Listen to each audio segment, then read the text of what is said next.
What is up, guys? Any Tier Guild Forever going to be doing a brief little review for Ultra Q episodes 26, 27, and 28. With this being said, we have finally concluded the Ultra Q series, and we'll be finally moving into another story related, and that's Ultraman, the 1966 version. I'm pretty sure one of my subscribers, sorry if I forgot your name, send me a link to that. I'll have to look at it and then get started as soon as I can. I'll probably get started in let me think, tomorrow, no, weekend, probably into next Monday. Next Monday coming up is probably a better opportunity to get into that. So yeah, definitely look forward to that. Hopefully you guys enjoy it. Can't wait to check it out myself. But other than that, before I get into this brief little review, guys, do me a man, this little hand cursor is in the way. Do me a favor, hit that like button, subscribe if you haven't already, comment, as well as watch this video from beginning to end. But if there's one thing I'd really like you to do is at least watch this video from beginning to end, because once again, trying to get monetized on YouTube, we have the sub count, we are lacking the watch time. If the watch time can go up, that'd be a big help. But yeah, other than that, you already know the stuff.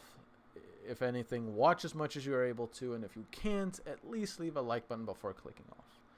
But since this is the final review video for Ultra Q, I feel like you guys want to see at least something about it. So yeah. The episodes themselves were very entertaining. The last episode, honestly, I had higher expectations for the last one because it was the last episode, quote unquote. So I expected more, but it's okay. It's okay.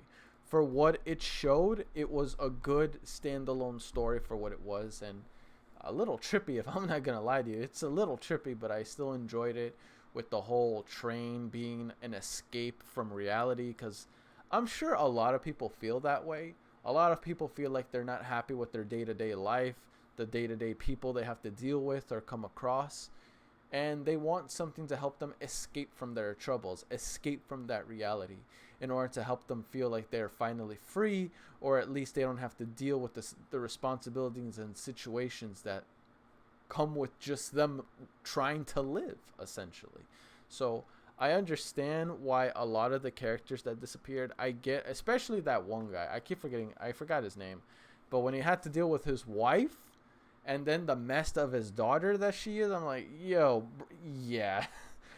Yeah, the moment like he was getting all that crap, he's like, oh my god, where's that train? Where's that train, bro? Like,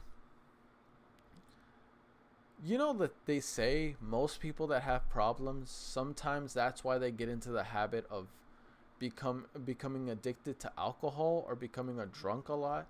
They use that as a way to escape their problems, making themselves feel good, allowing themselves to completely forget. It's like drink for them. For a lot of cases, when you drink alcohol, that's like your way of forgetting about your problems and allowing yourself to not be concerned, worried, nervous, or any of that. It allows you to free your mind, essentially, from all the surroundings or everything you, like I said, you got to deal with. So, but when you have something better than that, which is legitimately an escape, at least mentally, of course they want to jump on that, because they can escape their problems. They can do things they never would have done normally if they were dealing with the situations they had to deal with when they were, their day-to-day life.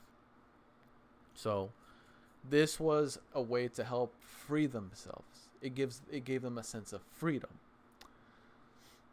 And I will admit, I feel like toward the end of the episode, especially with the whole airplane one, that one was trippy as hell.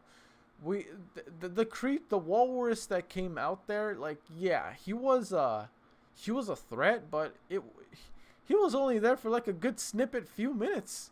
All they had to do was literally figure out how to start up the damn plane, and then boof, baboosh, they're out. They're legitimately out. The freaking walrus really didn't had a whole lot of time to. It didn't really play that much of a role. It was just like there as a means to essentially like hurry themselves into getting out because that thing was about to bite their tail, no pun intended.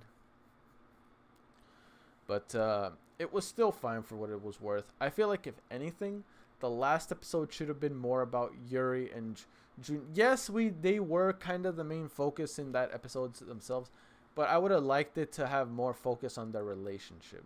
Ipe didn't even make it to the cut. Ipe didn't even make the cut. All he was there was like a good few seconds, and he wasn't even involved for the rest of the episode after that. It's just a shame since Ipe was there. He was there for the whole ride too, but it's like, hey, yo, bro. I need to bring this girl back home with me, and if you know what I'm saying. Hey, and Yuri didn't seem like she was against it. I'm just saying. Okay, again, I'm dumb being stupid. But yeah, I would have liked to see like more on them explore more on Yuri and Jun's relationship. Like, I'm not sure, maybe like a kiss in the end, or like them getting away, like they were originally planning to get away from everything. It's funny because even they were thinking about escaping all of their responsibilities or everything they got to deal with in the world. But I'm sure they're rethinking that after what happened in the last episode. So the irony there. But yeah, they should have focused more on June and Yuri's relationship. I feel like that would have been a much a nice way to tie the ribbon and have a pretty little knot before finishing it off. But it's okay. It's okay. Again, for what it was worth, it was fine. It was entertaining. I still enjoyed it, but I'm definitely having high hopes for Ultraman 1966. That is the one I am very much so looking forward to watching. So whenever we get to that, like I said, more than likely it will be Monday next week, or at least sometime next week. I can guarantee one of those two things. But other than that, right now I feel like I want to talk more about the Ultra Q series in and of itself. Me personally, I feel like I had a very nostalgic and emotional connection to this because it reminded me a lot of when I was a boy, like a child. I'm talking about like 6 or 7 years old, especially when I watched a lot of old classical black and white series or just anything very old and timeless. I used to watch it a lot with my old man and my mother because couldn't always afford the greatest like cable stuff or anything. So I did treasure all those moments when I saw whatever I saw on TV. Until later on, when I was like 10 or something, we got cable and we're all good. But yeah, when I was like a wee lad, you could say, we grew up kind of, here and there. But either way, I didn't regret it. I do not regret my childhood, and this played a big role in it. I feel like when I watched Ultra Q, I was going back to my younger years, and it made me appreciate that. It definitely gave me a huge nostalgic wave coming at me, you could say. A huge nostalgic rider kick, you could say, that really resonated with me personally. Not just overall from the monsters or the character. I'm not going to lie to you, the giant monster thing definitely did enjoy for the most part. For those of you that don't know, I'm also a huge kaiju fan. I love me some Godzilla, Ultraman. I've never really got into Ultraman before, but I'm happy I'm getting into it now because it helps me like reignite my love for like giant kaiju monsters, or you can say a giant kaiju hero. In other words, you can say. But I'm assuming the giant monster battles are going to be a lot more intense, a lot more, you can say, active in the Ultraman, what comes after that. I was also told that Shin Ultraman will be, I'm just saying, hell, the fudge is that? You saw that? What the hell? Bruh. Get off my screen.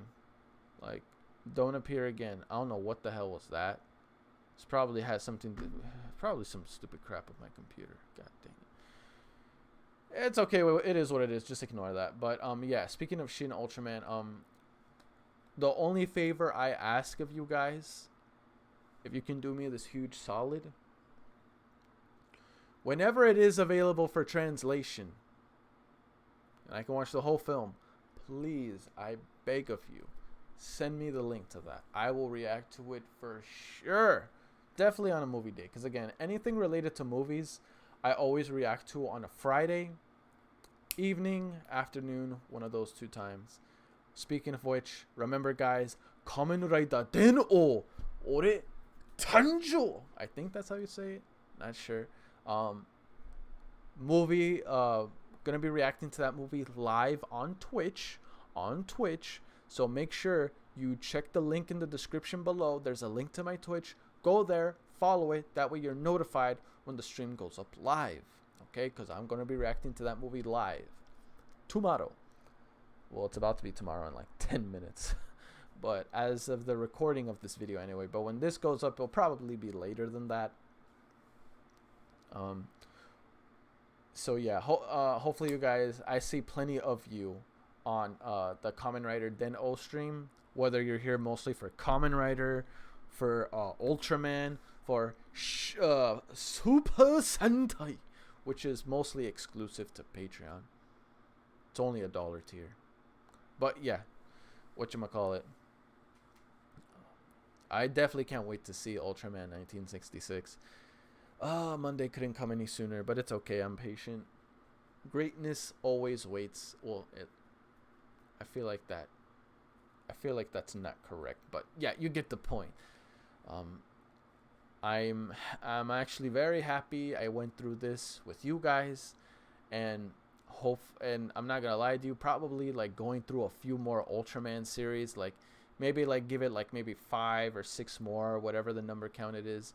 This is probably gonna be a bit nostalgic, you could say, because it's like I remember seeing at this point in time, and I look forward to that, and like what a crazy journey that was when starting off. Because remember, this series is the starting mark for the Ultraman series. I'll be starting for however long it's gonna take.